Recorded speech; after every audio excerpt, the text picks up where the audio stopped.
Want to control what happens when Brave Browser starts? In this tutorial, I'll show you how to change the startup settings in Brave Browser so it opens exactly the way you want. Let's get started. Begin by opening Brave Browser on your computer. Next, click the three horizontal lines in the top right corner of the browser window and select Settings. Once you're on the Settings page, make sure you are in the Get Started section.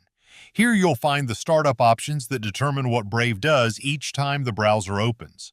The first option is Open the New Tab page. With this setting enabled, Brave will simply open a fresh new tab page every time you start the browser. This is a good choice if you like beginning with a clean slate.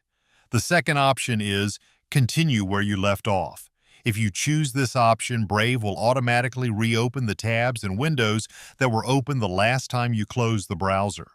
This is especially useful if you're working on multiple projects, researching something over time, or regularly keep several tabs open. The third option is Open a specific page or set of pages. Selecting this option allows you to choose exactly which websites Brave should open every time it starts. Click Add a new page, enter the website address you want to open, and then save your changes. You can repeat this process to add multiple websites if you want several pages to open automatically whenever Brave launches. If you already have the websites open that you'd like to use, you can also select Use Current Pages to quickly add all of your open tabs to the startup list. That makes setup even faster if you already have your favorite pages ready to go. You can switch between these startup options at any time, so don't worry if your needs change later. Choosing the right startup setting can save time and make Brave more convenient.